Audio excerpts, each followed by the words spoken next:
Healthy curry ఎలా చేయడమో నేర్చుకుందాం. హెల్దీ కర్రీ అంటున్నాను ఏమని అనుకుంటున్నారా? హెల్దీ కర్రీ అంటే మనము capsicum, carrot, beetroot, green peas ఇలా అన్ని రకాలు కలిపిన కర్రీ అండి. ఇదైతే కనుక వాటర్ వేస్తే మనం పోషకాలన్నీ పోతాయి కాబట్టి నేను వాటర్ వేయకుండా వండుతాను. వండడం కోసం అయితే కనుక చాలామంది ఫ్రై చేయాలి అనుకుంటారు. అది ఫ్రై చేస్తే సగం ఉడిగి సగం ఉడికినట్టు ఉంటుంది. అదే కుక్కర్లో అయితే కనుక మనము పెట్టి మూత పెట్టేస్తే కనుక అది శుభ్రంగా అయిపోతుందండి. నెక్స్ట్ ఆయిల్ కూడా ఎక్కువ అవసరం ఉండదు. అయితే కుక్కర్కి విజిల్ పెట్టకుండా మామూలుగా పెడతామండి. మూత దలసరిగా ఉంటుంది కదా కుక్కరు, అందువల్ల అది దాంట్లో వండుతాము. అయితే ఇందులో స్పెషల్ ఏంటంటే మునగాకు ఎక్కువ వేస్తానండి. ఎందుకు మునగాకు వేస్తున్నానంటే ప్రతి ఒక్కరూ మునగాకు పెసరపప్పుతోనే వండుతారండి. కానీ నేను పెసరపప్పు కాకుండా కొన్నిట్లో మునగాకు వేస్తే టేస్ట్ ఏమైనా చేదు వస్తుందో, చేదు అంటారు కదా, ఎలా ఉంటుందని నేను ట్రై చేస్తున్నాను. మునగాకు అన్నది చేదైతే ఉండదండి. చూడండి, ఇలా చెయ్యండి. ఏమాత్రం చేదు ఉంటే మీరు వెంటనే కామెంట్ చేయండి. ఇలా చెయ్యండి, నేను చెప్పే విధంగా చెయ్యండి. ఆయిల్ తక్కువ వేసి చేయండి. కాదు, ఆనియన్స్ మాత్రం కొంచెం ఎక్కువ వేయాలి.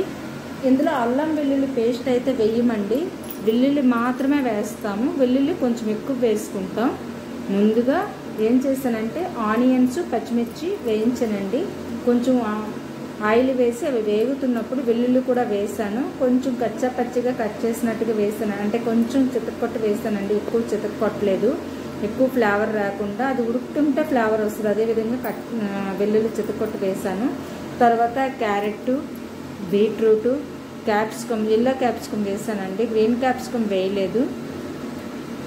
నెక్స్ట్ ఏంటంటే బీట్రూట్ కూడా వేసానండి. బీట్రూట్ ముందు ఎందుకు వేయలేదంటే కలరు అన్నది ముందే వేసేస్తే బీట్రూట్ ఎక్కువసేపు అలా కలపడం వల్ల ఆ బీట్రూట్ కలర్ అన్నది అన్నిటికీ అంటుకుంటుంది.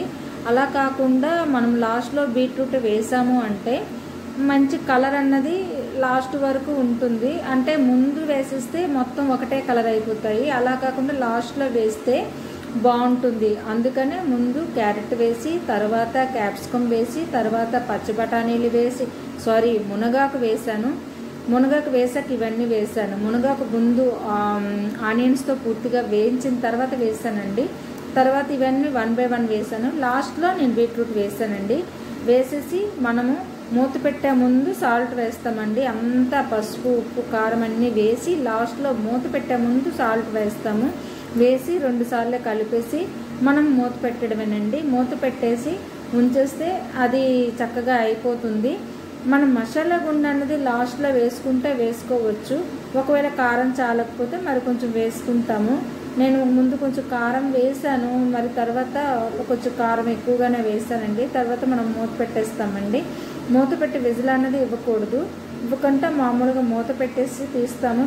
కొద్దిసేపు ఒక 10 నిమిషాలు అయ్యాక తీస్తామండి. సిమ్లోనే ఉంచుతాము.